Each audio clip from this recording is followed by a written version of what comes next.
The Clark County School District's graduation rate is the highest it has been in years at 82.7%. Yet, a new report says high school graduates from around the state are not adequately prepared to enter the workforce.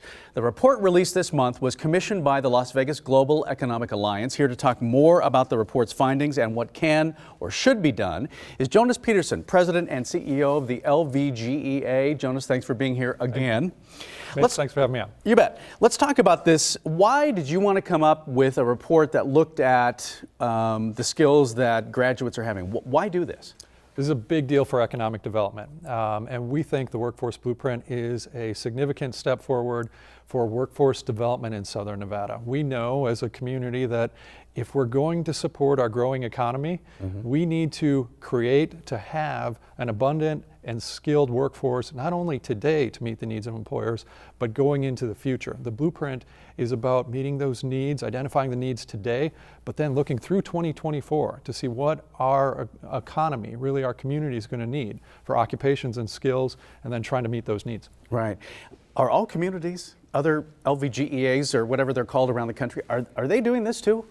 Or is it just... I would say workforce is a rising issue for economic development. Our team has done a deep dive into workforce development.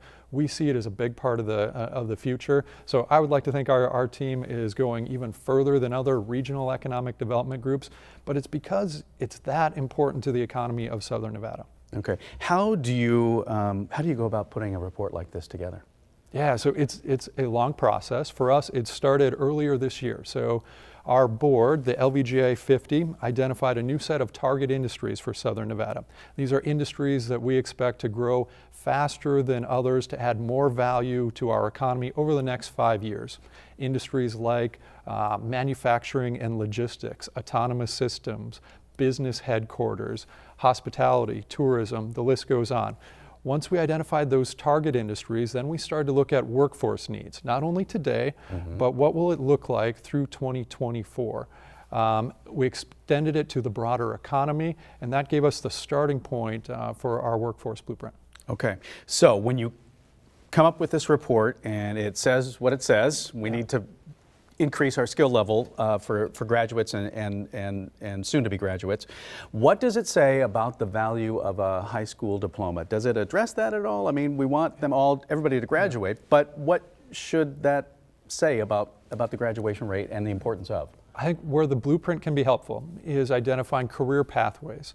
So if you're a student today, you can look into the future. For the first time ever, you can look into our future for Southern Nevada, and you'll see that our economy is booming. There is going to be high demand for certain jobs, occupations, skill sets going forward.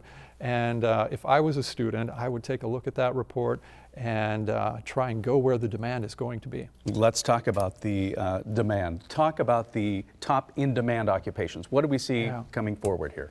So the blueprint identifies areas where we have a surplus or areas where we have in-demand occupations, where there is a gap that we need to fill. Some of those in-demand occupations look like, at the top of the list, managers, operations managers. So that mid-level, we have a gap of skilled managers to manage across industries. Also software developers, nurses, healthcare workers, engineers, operations specialists, so people with technical expertise but at the operations level. And when you talk about those occupations, that's not necessarily something that after high school you have to go get a 4-year degree for. Some of these things can be handled at a community college level. Some high schools, some magnet programs start nursing students right now. So I guess that's probably the other message. It doesn't always mean 4-year university after high school, right? This is a great point. So it's all about career pathways, and yes, high school, 2-year, 4-year, we actually track for the first time ever the output of those training and education providers, attach them to the needs of our economy, so we identify those gaps or those surpluses, but there's points along the way. Yes, we need all of the above, and in order for an industry to move forward, like pick autonomous systems, it's not all 4-year degree graduates. There is 2-year degree, high school equivalency, certain skill sets that are trained or certificates. Okay. When it comes to our educational system in the state of Nevada, if you could say, here's one thing I would do, here's an improvement I would make, what would that be?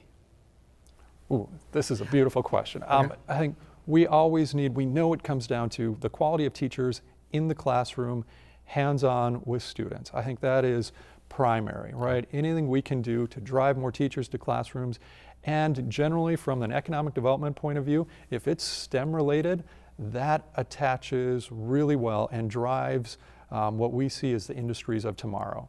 So one of the themes you'll see in the blueprint is that STEM skills cover a lot of those in-demand occupations. So if we can take and align our education system, this is K through 12, but it goes up through higher education, to meet the needs of those specific industries, we think will have a huge impact on economic development. People that want to find out more about this report, where do they go to find that? lvgea.org. Okay, wonderful. Jonas Peterson, thanks again for your time. Appreciate it. Always a pleasure. You bet.